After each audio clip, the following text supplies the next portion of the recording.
Vamos lá.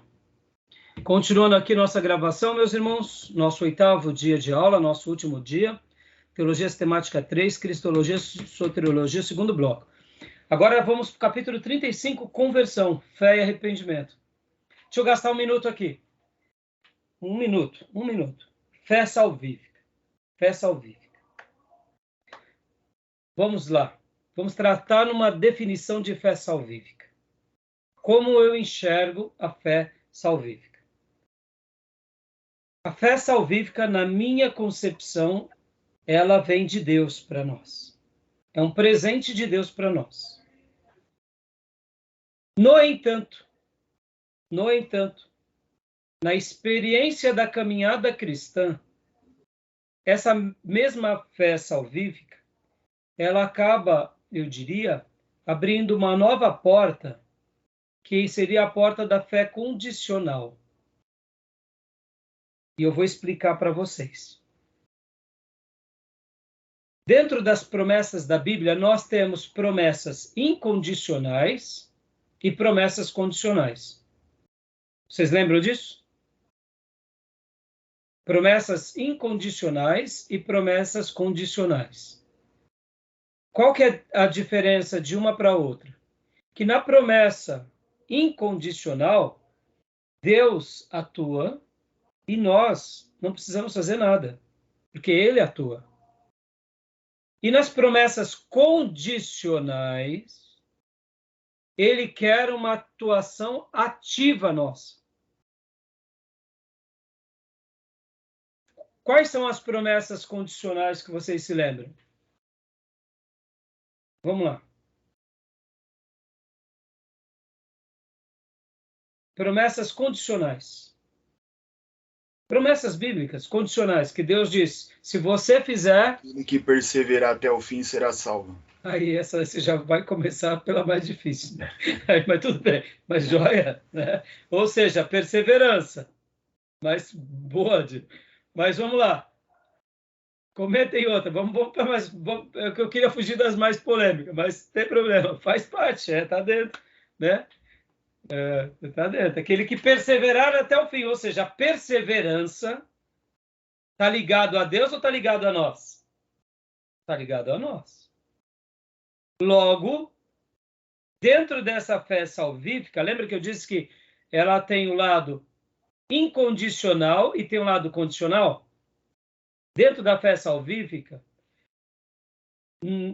desculpem, dentro da fé salvífica tem a incondicional, mas ela abre uma porta para essa fé condicional. Por exemplo, irmãos, citem vocês outra fé condicional. Deixa eu dar uma dica, vai. A oração é uma fé condicional ou não? Sim. E aquela passagem, Jesus fala, vinde a mim, todos estáis cansados, e vos aliviarei. Ir a Cristo. Ir a Cristo. Ir a Cristo é uma condição. Uhum. Quais outras promessas condicionais? Vamos lá. Tem outra, deixa eu olhar aqui, estou lendo a Bíblia aqui. Tem muitas. Você acha como mas o que Paulo vai falar, né? Não vos associar com as obras infrutuosas das trevas. Ótimo. Provais. Não, ou seja, dando uma ideia de santidade. Vamos colocar outras promessas condicionais. Medita nesse livro de dia e de noite. E aí o que acontece? Os nossos caminhos prosperarão. Temos muitas promessas incondicionais? Temos. E promessas incondicionais?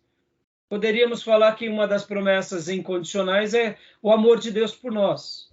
Ele nos ama e Ele escolheu amar. E Ele ama tanto que Ele vai amar para sempre. E o amor dele é um amor tal que não se explica.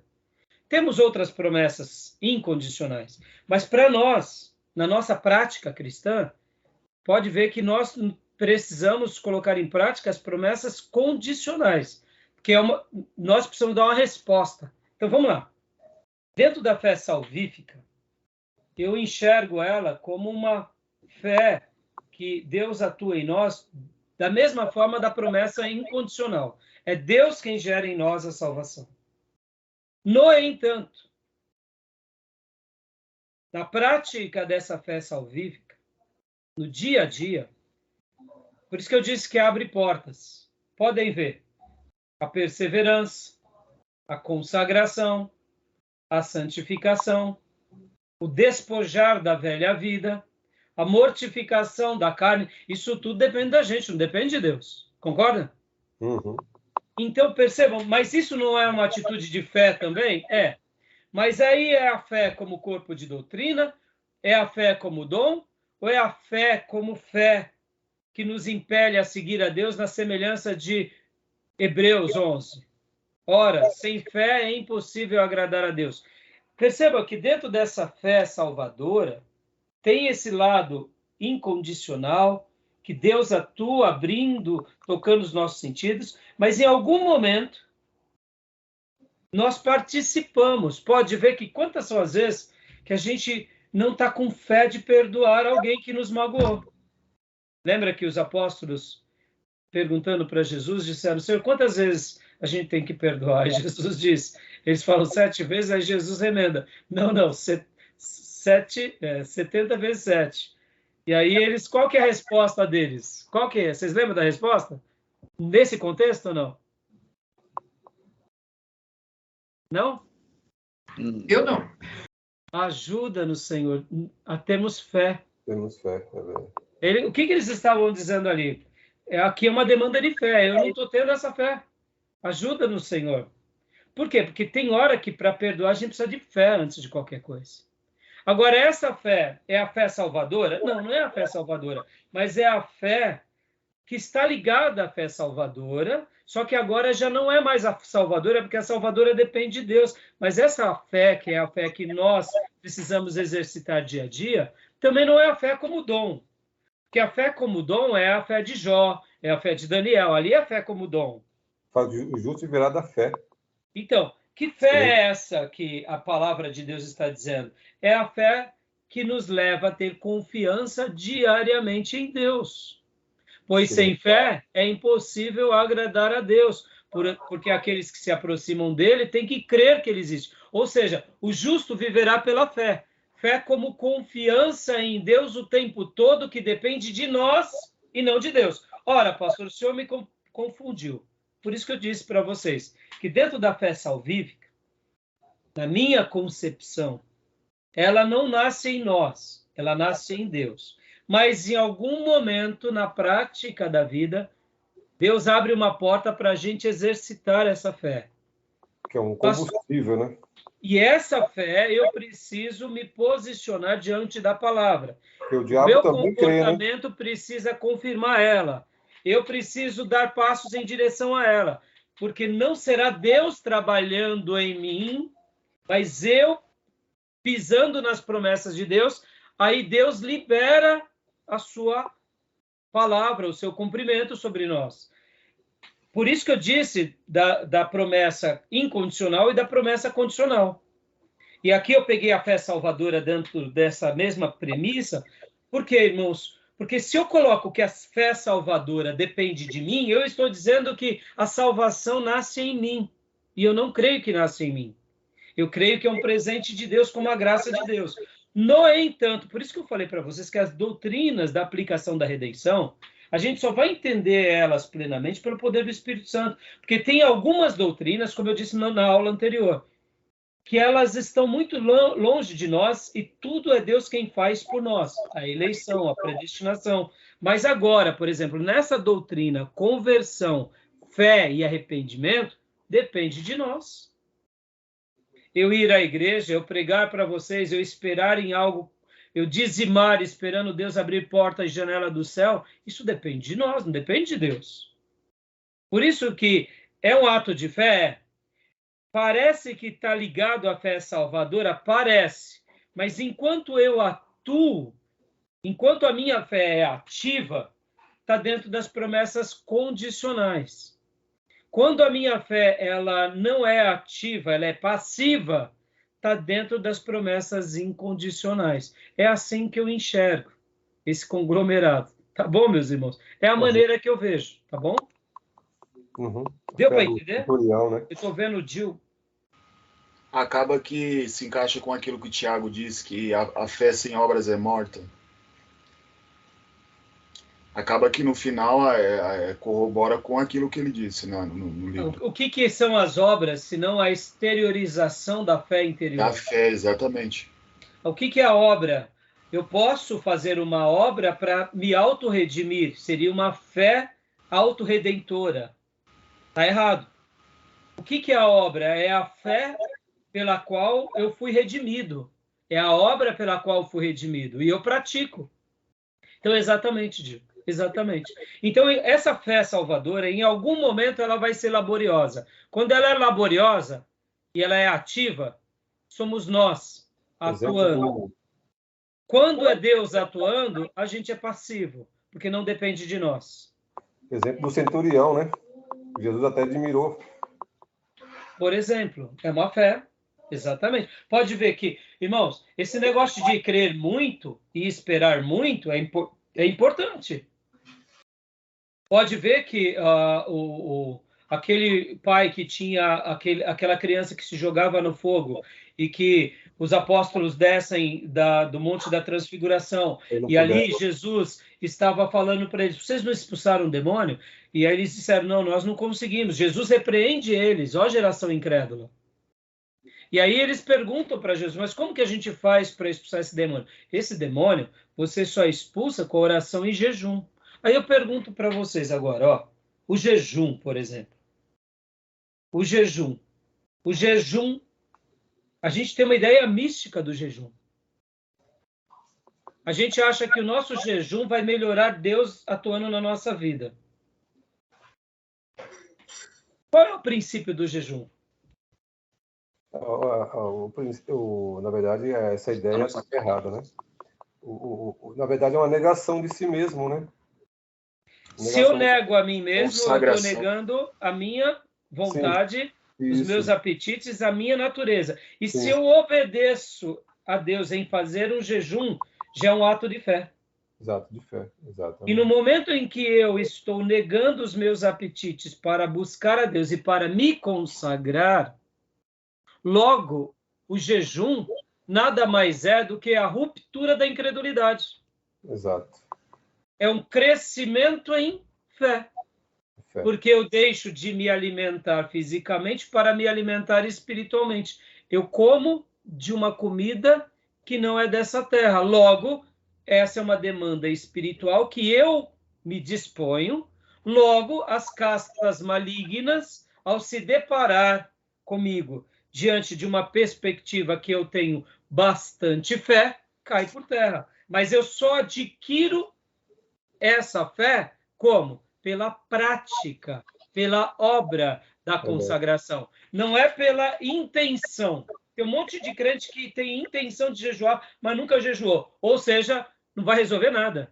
Porque assim como a oração tem que ser prática, a leitura tem que ser prática, a fidelidade tem que ser prática, a piedade tem que ser prática, essa fé nossa com relação ao crescimento tem que ser prático. Por isso que entram as obras, não como obras autorredentoras, mas como obras que validam aquela fé pela qual eu fui despertado. E agora, porque eu fui despertado, porque o Espírito Santo trabalha nas doutrinas da regeneração, e eu creio nelas, na palavra de Deus, agora eu me entrego a elas, pratico elas, logo eu cresço em fé e cai por terra a incredulidade. Por isso que eu quis trabalhar agora nesse segundo ponto, que a gente vai entrar em conversão, fé e arrependimento, para a gente virar uma página, para tentar entender que a fé salvadora, porque quando eu falo, não, eu preciso aceitar a Jesus, eu preciso me entregar ao Salvador, eu tive a fé salvadora, aparentemente ela está em mim pela decisão, mas antes dela ser ativa em mim, eu fui passivo, porque ela me atingiu, Deus me atingiu, mas agora, quando eu dou uma resposta, por isso que eu não posso também chamá-la de fé salvadora, porque se eu estou dando uma resposta e eu falo que a fé salvadora eu respondo ativamente, parece que eu me autorredimo. E aí onde entra, na minha opinião, o erro dos arminianos, porque eles estão dizendo, eu aceito, dando uma ideia de que a salvação vem por causa deles. E não, eu não creio. Podem ver que o Salvador veio de Deus para nós. Quem é o Salvador? Jesus. Quem viu o Salvador? O Pai. Não dependeu de nós. No momento em que nós reconhecemos o Salvador, aí sim parte de nós. Mas parte como uma devolutiva. Ele veio. Podem ver, irmãos, todos nós que estamos aqui. Olha como é fácil de eliminar essa tensão. Jesus veio um dia nesse mundo para nos salvar e salvar toda a humanidade. E não dependeu de nada da nossa atuação. Ele veio. Creiamos ou não. O fato de aceitarmos agora, nós nos tornamos incluídos nesse presente de Deus. Nós aceitamos o presente de Deus, mas não dependeu de nós, dependeu de Deus.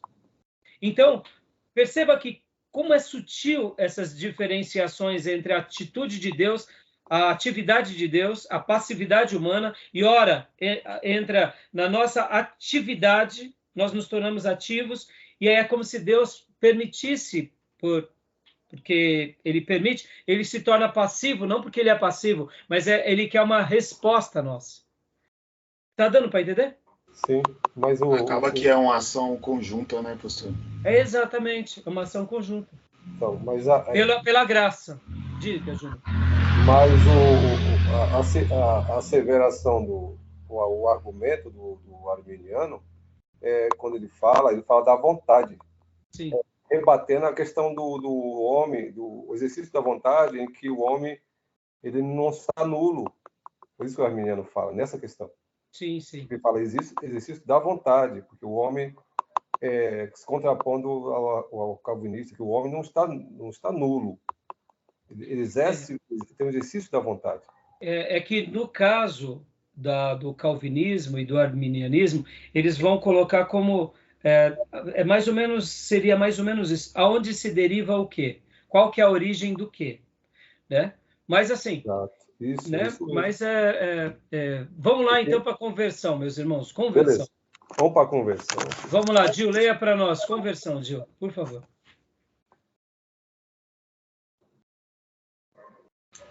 Agora, conversão é a nossa resposta espontânea ao chamado do Evangelho, pela qual sinceramente nos arrependemos dos nossos pecados e colocamos a confiança em Cristo para receber a salvação. Olha, essa palavra confiança, irmãos, tem muito a ver com a fé ativa e a fé passiva, ou com a fé condicional e com a fé incondicional. Pode ver o lado da confiança em Cristo. Eu confio nele. Eu dependo dele. Eu creio nele. Aí, quando ele nos dá uma promessa, a confiança que temos na palavra dele passa a ser exercitada por nós se de fato aquela promessa passa a ser importante para nós. Então, aí se torna condicional em nós, não porque confiamos em nós, mas porque agora praticamos aquela palavra pela qual ele liberou aquela promessa e exercitamos aquela promessa para que ela se cumpra na nossa vida. Então, é como se houvesse uma troca de confiança. Mas tudo é em Cristo ou na palavra de Cristo e agora há uma resposta nossa, mas nunca em nós mesmos. Então, a conversão tem a ver com essa resposta espontânea, voluntária e sincera de se arrepender e de se colocar crendo e confiando em Jesus, que ele pode nos dar a salvação. Diga, Júlio. Da vontade, né? Exercício da vontade. Porque exercício da vontade. Minha volta vou ver. Exatamente. Nessa direção, você fez minha volta, vou ver e voltou. Exatamente. Metanoia, né? E aí onde entra... o metanoia tem a ver com o quê?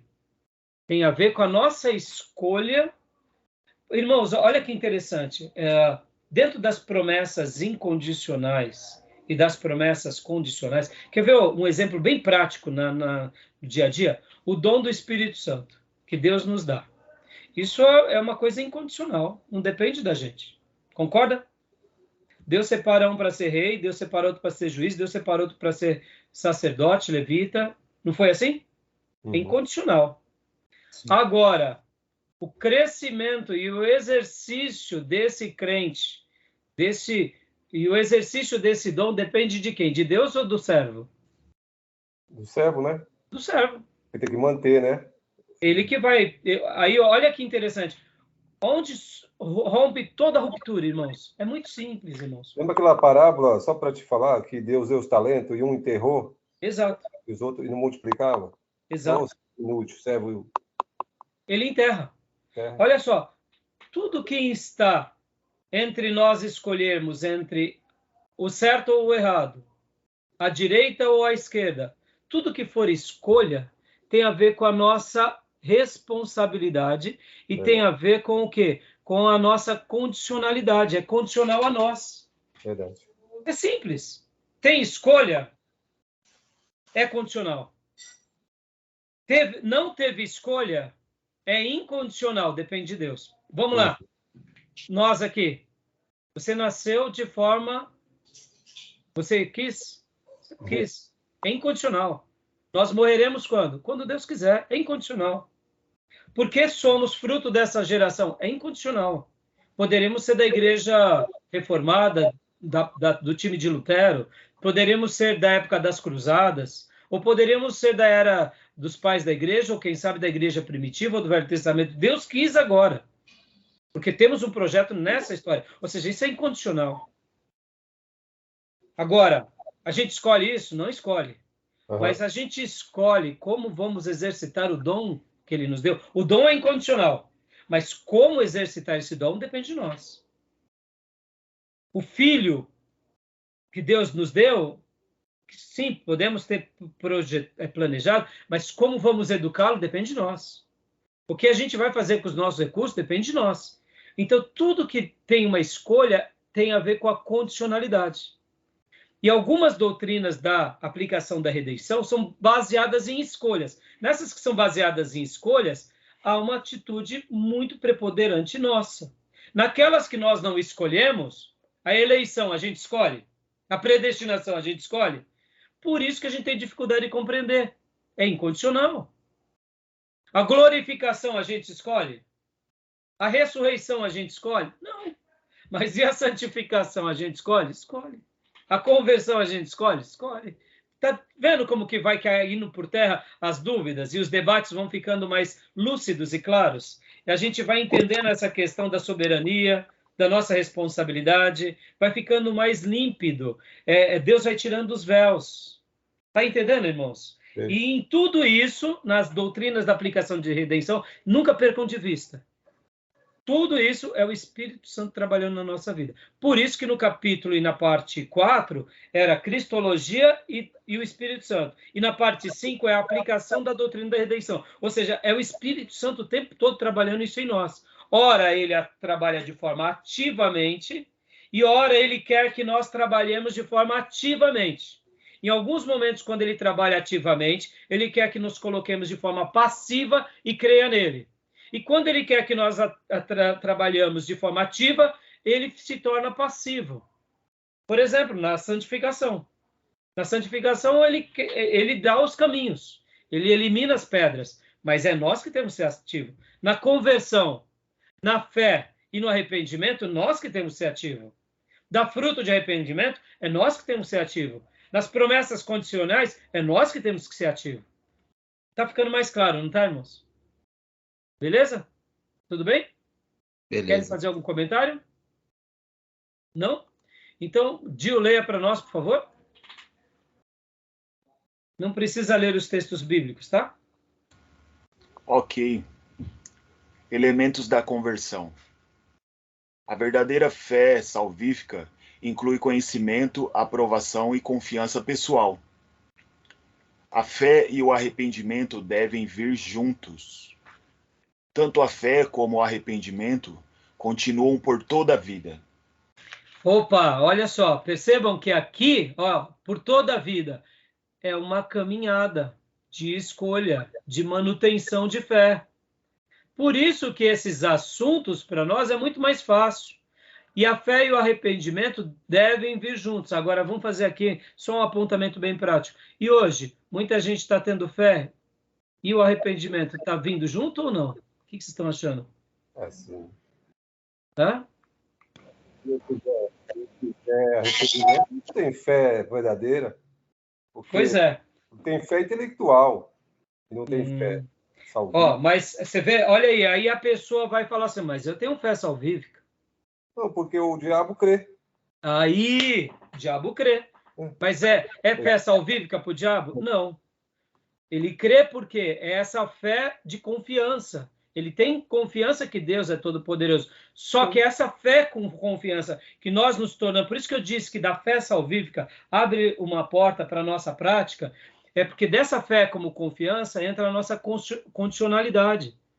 O diabo crê em Deus, ele confia que Deus é soberano, só que ele não obedece. Pode ver que as promessas condicionais, para que o gatilho ou o milagre aconteça, temos que ter o que? A obediência, a obra obedecendo.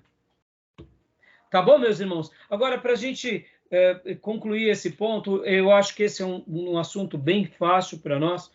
Fazer um breve apontamento aqui, a diferença entre fé, aliás, arrependimento e remorso. Tem diferença ou não? Sim. Qual é a diferença? Arrependimento, aliás, remorso é bom, vou trazer com as minhas palavras aqui, a definição clara talvez eu não tenha, mas remorso é apenas eu vi que eu fiz algo errado, fiquei mal naquele momento, mas assim, dei as costas, mudei, já não dói tanto no meu coração. Arrependimento é algo mais latente. Algo mais latente, gostei dessa palavra. Eu vou fazer o seguinte, o remorso é uma tristeza, uma constrição interna, mas a pessoa não muda. O arrependimento é uma tristeza, há uma constrição, mas ele se arrepende. Zaqueu, Senhor, eu dou tudo para os pobres, triplicadamente. Mudança. O remorso, há uma contrição, mas não há uma mudança. O arrependimento, há uma tristeza, uma maneira de quebrantar-se, só que é mais latente. E essa latência gera o quê? Frutos.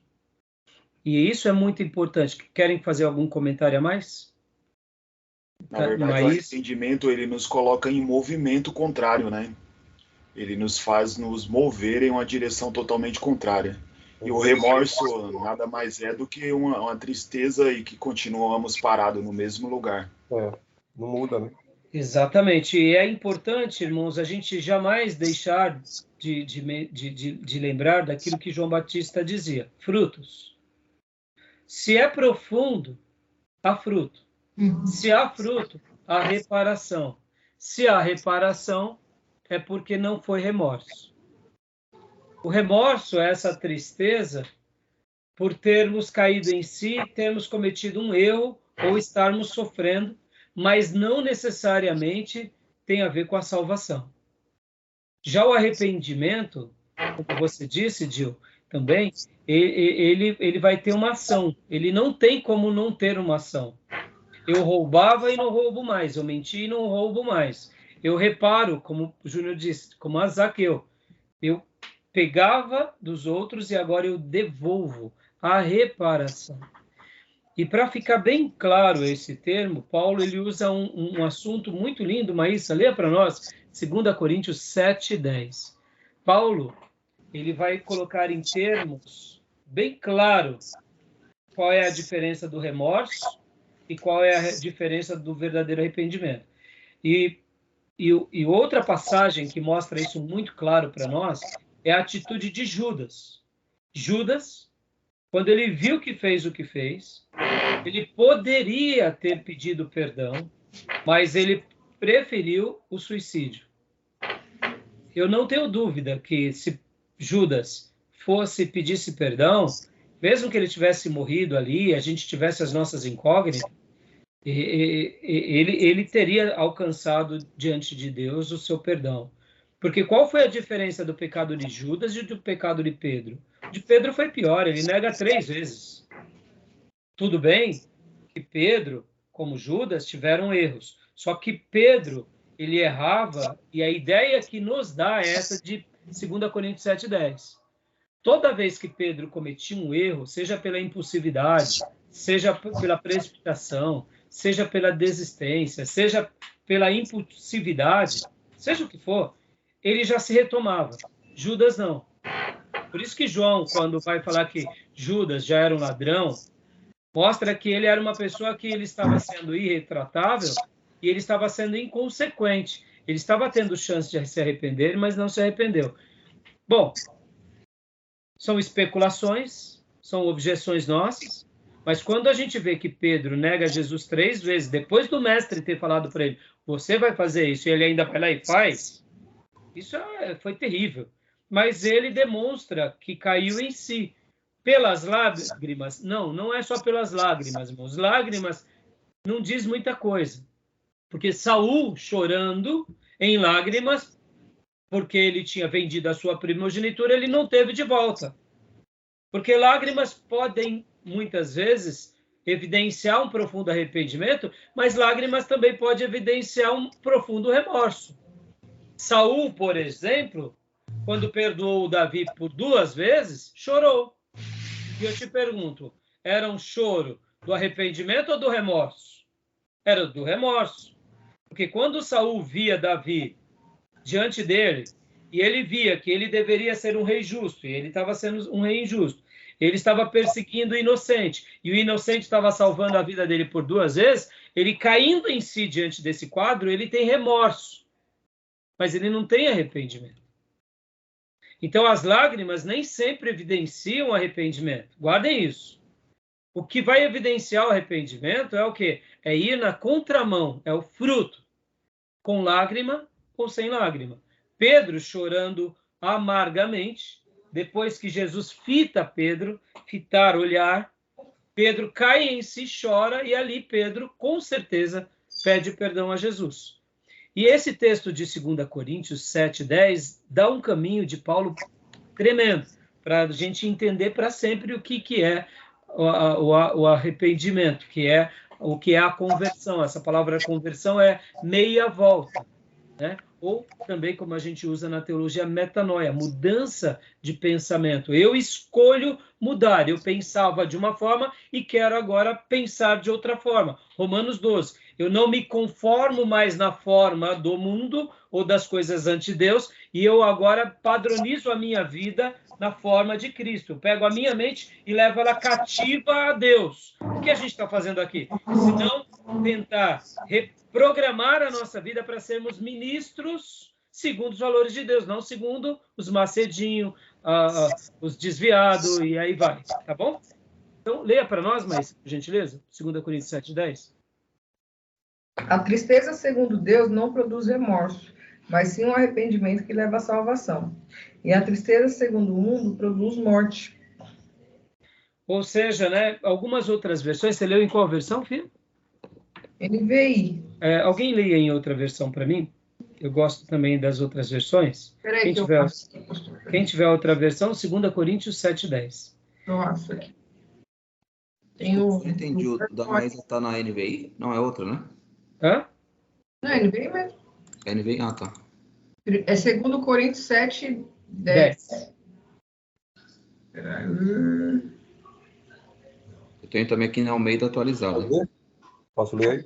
Aqui tem NTLH, NVI, tem a Almeida aí revisada, mas eu vou na NTLH primeiro. Pois a tristeza que é usada por Deus produz arrependimento que leva à salvação. E nisso não há motivo para alguém ficar triste, mas as tristezas desse mundo produzem a morte. A ara, né? Porque a tristeza, segundo Deus, produz arrependimento para a salvação, que a ninguém traz pesar. Mas a tristeza do mundo produz morte. Joia. Deixa eu ver. Agora, qual que é a versão que você está, Júnior? Essa aqui é a atualizada Almeida Joia, pode ler ela. É revisada, né? Revista. Porque a tristeza, segundo Deus, opera arrependimento para a salvação, da qual ninguém se arrepende, mas a tristeza do mundo opera a morte. Pastor Johnny, qual a outra versão que você está? A minha Nova Almeida atualizada. Está bem parecido com a do irmão Júnior. Então tá, eu vou ler a King James. A tristeza conforme o Senhor não produz remorso, mas sim uma qualidade de arrependimento que conduz à salvação. Porém, a tristeza do mundo traz morte, dando uma ideia de que qualquer tipo de tristeza, segundo os valores da vida, não vai gerar salvação. Mas a tristeza que está envolvida aos conceitos de Deus vai gerar em nós arrependimento, que naturalmente vai gerar em nós conversão, meia volta, que vai gerar em nós o quê? Um reposicionamento. Logo, tudo isso são artifícios da fé.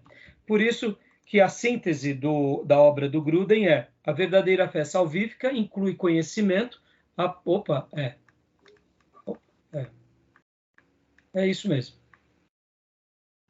A verdadeira fé salvífica inclui conhecimento, aprovação e confiança pessoal. A fé e o arrependimento devem vir juntos. Tanto a fé como o arrependimento continuam por toda a vida. Tá bom, meus irmãos? Ok. Beleza? Beleza. Nesse ponto também, o autor ele é muito feliz nas suas colocações, né? E eu acredito que... Bom, deixa eu só fazer um último adendo aqui sobre esse tema. Meus irmãos, não tenham medo. Toda ovelha que não estiver dando fruto, seja firme. Simples assim. Pastor, nós somos um povo muito bondoso, muito dedicado, mas nós, como brasileiros, somos muito permissivos. E esse evangelho permissivo não é bíblico. A gente está vendo o irmão cometer atrocidades, ele vem, chora uma lágrima de crocodilo, volta, faz a mesma semana a mesma coisa, passa um mês, passa 2 meses, chora, e aí todo mundo ouve, ele pede perdão, mas não dá fruto. Coloque sob questionamento.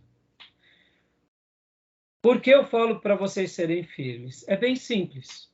Se vocês respaldarem esse tipo de atitude, vocês colherão um fruto bem grande na igreja. Como assim, pastor? É simples. Toda atitude que não dá fruto é capa babilônica de Acã. Estão entendendo? É capa babilônica. Mas o irmão é um tigrão, é um pregador, não importa. É capa babilônica. Mas ele é um sacerdote, é da ordem de Eli, de Ofni e Finéias. Não importa. É capa babilônica. Se nós não nos posicionarmos, seremos culpados por endossarmos o erro do outro. E para eu ser bem contundente nesse ponto, abra comigo lá em Levítico capítulo 5. Levítico capítulo 5. A conivência é um pecado tão grande quanto aquele que pratica. Deus não nos chamou para sermos coniventes. Deus nos chamou para vivermos uma vida em santidade. Se a pessoa não muda, tudo bem, é ela e Deus. Mas você corrige a pessoa e, ao mesmo tempo, você disciplina a pessoa. É simples assim. Não, a gente nem corrige, muito menos disciplina. Porque se o pastor disciplinar, é o pastor que vai ser excluído da igreja. Então, essa igreja não serve para a gente pastorear. Não é uma igreja de ovelhas, é de bodes. Pastor pastoreia ovelhas. Ele não cuida de bodes. É simples assim. Qual que é o versículo de Levítico que o senhor falou? 5:1. Tá. Pode ler. Peraí, deixa eu ler. Quem achou, pode ler. Eu queria anotar, mas eu vou ler. Tá bom. Não, alguém pode ler. Eu vou ler aqui, peraí, deixa eu procurar. Levítico 5. Pesado isso aí, pastor. Pesado, filha. Mas é isso que eu digo, filha. Enquanto é o outro praticando e eu faço vista grossa, porque eu não posso perder meu ministro de música, porque se eu for repreender meu ministro de música, eu que vou ser repreendido pelos diáconos, porque meu ministro de música tem um talentão, mas ele tem uma capa babilônica que ele deixa lá no estacionamento da igreja, aí ele vai, tira a capa babilônica, sobe no altar. E aí quando ele vai para o carro dele, ele põe a capa babilônica. E eu sei disso. E eu falo, está nas mãos de Deus. Eu sou cúmplice, irmãos. É isso aí. Eu sou cúmplice. Também, viu?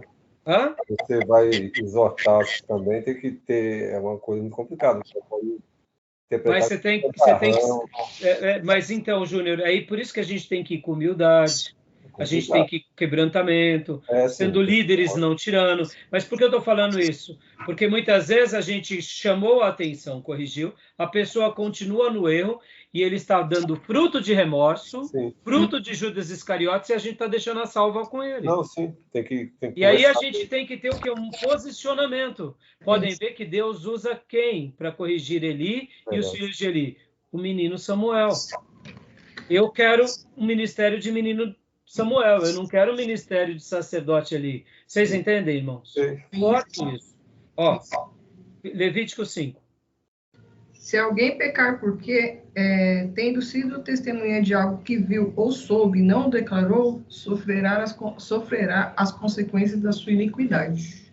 Ou seja, foi cúmplice, pagará com quem cometeu. Pastor, mas eu vou ser o juiz da igreja? Não, não é isso, irmãos, não é isso. Nós pregamos a palavra, a pessoa ouve a palavra. Nós não somos o evangelho, somos proclamadores do evangelho. Nós não somos a palavra, pregamos a palavra. A pessoa tem que dar fruto. A pessoa não dá fruto. Eu sei, eu vi. E a pessoa tenta depois dizer que se arrependeu, mas continua no erro. Eu, no mínimo, tenho que chamar e cumprir Mateus 16. Eu chamo o irmão e corrijo. Se ele me der ouvido, ganhamos o irmão. Se o irmão não me ouvir, eu chamo 2 ou 3 testemunhas. Se ele ouvir a mim e as testemunhas, ganhamos o irmão. Se ele não nos ouvir, nós levamos para a assembleia. Se ele ouvir a assembleia, ganhamos o irmão. Se não, considere-o publicano e pecador. É isso que o texto diz. Hoje não, hoje tudo pode, virou uma bagunça. Essa igreja é da Babilônia, não é a de Jesus. Estão entendendo, irmãos? Então fica aqui a minha fala, porque dentro da conversão, do arrependimento, da metanoia, do fruto, a gente tem que esperar, e isso é o mínimo que a gente espera, irmãos. Tá bom? Tudo bem? Não é ser aqui fariseu, irmãos, não é isso. Pastor, e eu vou expor o irmão para toda a igreja? Não, irmãos, deixa eu ensinar uma coisa aqui para vocês, até em psicologia pastoral vou trabalhar mais isso. Mas a gente não precisa trazer a público os pecados dos irmãos. Não, fica no gabinete pastoral, mas o irmão fica em disciplina. Simples. Pastor, é sério, é muito sério isso, irmãos, é muito sério. Senão a gente vai ter um ministério de capa babilônica. E aí Deus vai punir-nos, porque nós sabíamos e não fizemos nada. Lembra que Romanos 1, quando Deus faz a denúncia, usando Paulo, dessa sociedade que troca os valores, e homens se apaixonam e se inflamam por homens, e mulheres por mulheres, e Deus os entrega a sua própria sorte, a Bíblia diz que Deus os condenará e condenará quem endossa tais comportamentos. Eu não posso compactuar e nem endossar. Isso é muito sério. E é interessante que esse texto que você está falando aí, além de Deus agir, ele cobra a responsabilidade. Ele condena e vai cobrar. Lembra que eu te falei lá de Isaías? Sim, exatamente. Uma coisa. E o texto de Romanos 1 vai mostrar para nós que Deus não quer apenas que nós não concordemos, mas Deus quer que nós não endossemos. Verdade. Porque se eu compactuo sendo alguém que fica no muro, eu já me torno passível do julgamento de Deus. Tem gente que é complacente, tá vendo até na televisão lá esse tipo de gente aí, e fica lá dando audiência, sabe, assistindo, sabe? Tem isso. Tá bom? Então, irmãos, depois leiam lá Romanos 1 e 2, tá? Então, agora, beleza, irmãos? Eu queria deixar isso daqui. Justificação, irmãos. Justificação. Direito de estar diante de Deus. Ah, esse é um assunto maravilhoso. O Júnior poderia dar uma aula para nós aqui no direito outorgado e no direito adquirido. Resume para nós, Júnior. Na jurisprudência, o que significa o direito outorgado e o direito adquirido. É o direito, por exemplo, o direito outorgado, não sei se isso remete à questão do direito em si, né? No próprio direito hoje vigente. É o direito que você conquista. O direito, qual for outro? Direito adquirido. Adquirido, por exemplo, o direito adquirido é aquele que já faz parte, já está dentro, você já adquiriu, já faz parte. O direito adquirido não pode ser atingido mais. Uma lei não pode mais atingir porque ele é seu. Irrevogável, né? Não pode mais, exatamente. Eu poderia dizer, Júnior, que o direito outorgado tem a ver, por exemplo, quando eu recebo uma herança, é um direito outorgado ou é um direito adquirido? Eu acho que é um direito adquirido, porque a herança está no Código Civil, né? A pessoa, quando morre pela herança, por exemplo, só se o cara te deserdar, o seu pai deserdar por algum motivo, né? Fora essas hipóteses, você vai herdar. Às vezes o cara não fez nada, o filho não fez nada, mas vai herdar porque a lei tem a lei de sucessão. Não basta fazer nada. Foi um cara, um drogado, que viveu na rua, nunca prestou, nunca fez nada, mas vai herdar. Sim, e uma doação? Aí está a doação diferente, porque aí você vai destinar... que você vai destinar para a pessoa. O donatário... Ou seja, eu poderia fazer uma menção de que o outorgado estaria dentro dessa doação, né? Isso, aí sim. Nesse sentido, né? Joia. Então, vamos lá, irmãos. Olha só como é lindo esse assunto. Eu estou usando esses termos aqui, pedindo para o Júlio nos ajudar, como ele é da área do direito. Quando Deus nos dá a salvação, ele nos outorga a salvação. Foi ele quem deu. Foi Jesus quem foi enviado. Sobre as promessas condicionais, é um direito adquirido. A gente tem que praticar, a gente tem que exercitar, a gente tem que buscar aquilo. Então, perceba que o ato da justificação é um direito legal de estar diante de Deus, mas pelo qual Deus realiza algo em nós. Não fomos nós que realizamos em Deus. A doutrina da justificação tem esse ato divino.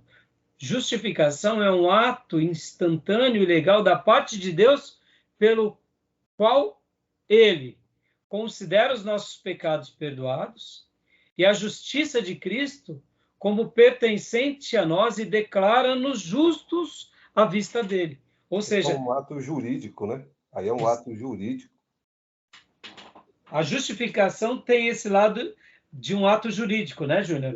Ela poderia ser... Por isso que vem aqui como um direito legal de estar diante de Deus. Sim. Ele nos torna participantes desse privilégio. Porque a lei de Deus não exigiu que alguém morresse para satisfazer a lei de Deus. É por isso que Jesus cumpriu essa lei. Foi necessário, ou seja, pagar o preço, né? Então, exatamente. Por isso que entra na questão jurídica, né? Somos justificados juridicamente. Por isso que a justificação, poderíamos dizer que ela está dentro dessa questão do direito outorgado. Olha que interessante. Mas espera aí, pastor. Considera os nossos pecados perdoados. Opa, espera aí, eu precisei ir a ele? Sim. Eu precisei me arrepender? Sim. Eu precisei dar meia volta? Sim. E aí eu tenho que continuar, lembra aqui, ó, aqui, ó. Aqui, vamos lá, voltando aqui. Aqui.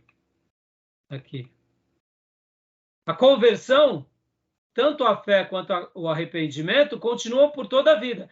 Então, eu tenho que continuar por toda a vida tendo essa disposição? Sim. Então, diante desse fato, e diante dessa devolutiva nossa, a justiça de Cristo passa nós passamos a pertencer como justos diante de Deus. Então, a doutrina da justificação, ela tem esse lado outorgado, do direito outorgado. Já a santificação, que a gente vai chegar agora, depois daqui a gente vai ter a adoção e depois a gente vai ter também a questão da santificação. Mas a santificação, eu poderia colocar que ela está dentro dessa questão do direito adquirido.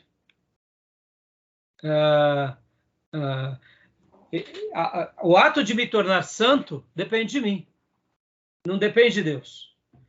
Tá bom, meus irmãos? Beleza? Tudo bem até aí? Sem santificação, ninguém verá o Senhor. Exatamente. Então, leia para nós, Gil, elementos da justificação. Inclui uma declaração legal da parte de Deus. Deus nos declara justos à vista dele. O perdão dos pecados faz parte da justificação. Joia. Eu quero acreditar que os irmãos não têm dúvidas sobre esse assunto. É um assunto que, modéstia à parte, no seminário nós tratamos com muita leveza. Pode ver, irmãos, fica fácil de entendermos a justificação ou não? Fica ou não fica? E por que fica difícil de entender a eleição e a predestinação? Olha só que interessante. Olha o gatilho. Nós convivemos diante de um direito. Nós convivemos diante dessa clareza do direito. Faz parte da nossa vida. Então, quando Deus nos justifica, Ele atua em nós, nos justificando, e não pelos nossos méritos, passamos a ser justos diante dEle, pela virtude dEle, basta-nos se colocar da forma que Deus deseja, a gente não tem intenção de entender a justificação. É porque, se a gente olhar pelo âmbito do direito, né? Política, nós éramos réus de morte. Está no corredor da morte. E quem é que se ofereceu? Jesus. Por isso que nós somos justificados. Por isso, mas você vê, Júnior, esses termos fazem parte da nossa vida, e por fazerem parte da nossa vida, e a clareza que temos da obra expiatória de Jesus e da obra de expiação, isso é tão claro para nós, é tão límpido. Agora eu digo para vocês, será que em todas as culturas as pessoas terão essa clareza? Eu creio que não. Principalmente diante de uma sociedade, eu diria que é uma autocracia, onde o direito não é o direito, é a vontade do seu imperador, onde as leis não é a lei, é o poder, é a força. Se nós pegarmos grupos e civilizações em que o poder e a força determinava tudo, a doutrina da justificação para eles é uma coisa complexa. Para nós, que querendo ou não, mesmo sofrendo nas questões do direito moderno, o Ocidente ele tem uma clareza sobre essas questões da sua legalidade. Então, para nós, se torna muito mais claro isso, se torna muito mais límpido. Nós não temos o sistema escravocrata, nós temos uma clareza desses papéis do que representa, de fato, o executivo, o legislativo, o judiciário. Nós temos uma clareza. Agora, vamos pegar aqui uma tribo indígena, um povo aborígene. A doutrina da justificação fica muito difícil. Porque como que é a cosmovisão deles? A cosmovisão é que o pajé, o líder, decide tudo. E a lei está sobre o mais forte. Porque o que ele decide é lei. É pela força. Não é pelo critério. Já numa monarquia, onde haviam leis, mesmo sendo no Velho Testamento, como nos dias de Davi, os papéis do rei, os deveres do rei, os direitos do rei, de acordo com a lei de Deus. Perceba que até mesmo o povo de Deus, que teve o período da monarquia, ele tinha os códigos sagrados que conduziam eles tinham as leis. Então fica mais claro de entender a doutrina da justificação. Por isso que a pauta e a demanda da doutrina da eleição e da predestinação é muito mais difícil de ser compreendida, porque não tem nada na nossa vida que a gente se corresponda. A gente não tem noção de como isso a gente pode aplicar. Por isso que a gente tem hora que fala, não, eu acho que Deus não elege, Deus não predestina. A gente já tem uma ideia errada, porque parece que Deus é arbitrário, é fatalista, é mecanicista. Entenderam? A justificação não. Tá bom? Beleza? Querem fazer algum comentário? Tem alguma dúvida? Ô, pastor, acaba que a síntese é que Jesus Cristo alcançou isso para nós, na cruz do Calvário, essa justificação. Mas a manutenção dessa salvação dada a nós por Deus, essa graça dada a nós por Deus, a manutenção dessa salvação depende de nós. Acaba que o meu raciocínio funciona desta forma. Não sei se eu estou equivocado, mas é praticamente isso, né? Sim, Gil. Mas perceba que a manutenção da justificação, nós não precisamos nem nos preocupar com a manutenção da justificação, porque ela é um ato ativo de Deus e passivo nosso. Não, Deus nos deu a justificação e nos salvou, mas acaba que essa salvação... Isso, aí onde entra esse dizer aqui, ó. Exato, aí. Por isso que entra esse princípio aqui, ó. Considera os nossos pecados perdoados e a justiça de Cristo como pertencente a nós. Ou seja, aqui pressupõe uma ideia. Qual é a ideia? Eu me mantenho como convertido. Eu me mantenho dando fruto. Então, o ato da justificação, ela é ativo da parte de Deus e passivo para nós. No entanto, o que me faz caminhar sabendo que sou justificado em Cristo é porque eu agora, diante das minhas responsabilidades, continuo no caminho, me consagrando, me limpando e exercitando tudo que Deus deseja. E isso não ganha a justificação, mas atesta, valida que eu fui justificado. Entendeu? E é isso que você acabou de dizer, entendeu? Ok. Joia? Então é isso aí.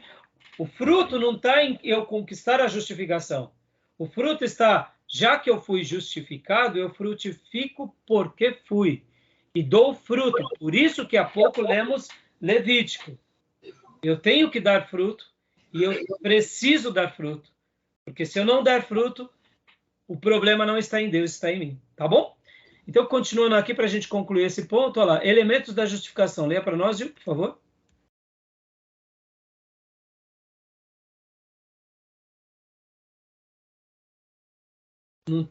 Isso, pode ler. Ok. Inclui uma declaração legal da parte de Deus. Deus nos declara justos à vista dele. E 3. Estão conseguindo me ouvir? Parece que a conexão está ruim. Ah, cortou. E o terceiro diz assim, o perdão dos pecados faz parte da justificação. Por que faz parte?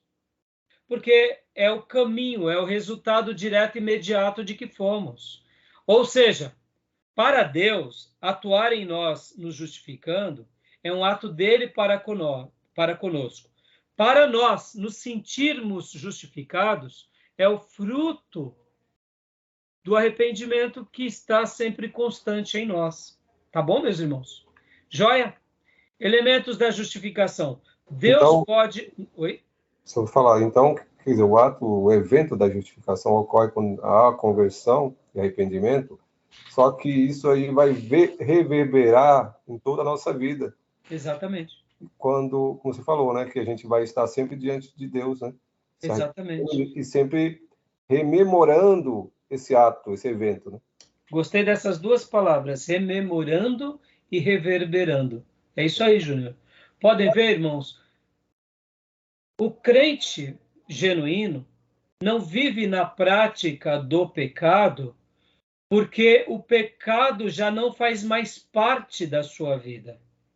Ele peca como um acidente de percurso. Sim. Já aquele que não nasceu de novo vive na prática do pecado porque é inerente a ele. É o que ele faz, é o que ele vive.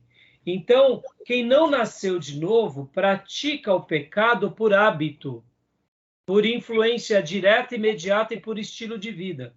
Já quem nasceu de novo, ele não pratica mais o pecado, e quando o pratica, é por causa de um acidente de percurso. É claro que esse acidente de percurso está sob o nosso controle, não de Deus, mas já não é mais nosso hábito, já não é mais nossos vícios. Essa é uma diferença. Por isso que a gente tem que ser muito firme em resgatar esses valores. E diante dessa ausência da prática do pecado, e agora é a prática da piedade, ratifica, reverbera, dá continuidade, exalando que somos justificados. Por isso que Deus pode nos declarar justo por causa de Cristo, ou seja, é uma obra dele. É inteiramente pela graça de Deus, e Deus nos justifica por meio da fé em Cristo. Beleza, meus irmãos? Amém. Joia? E agora, para a gente concluir, Amém. Alguma dúvida, algum acréscimo?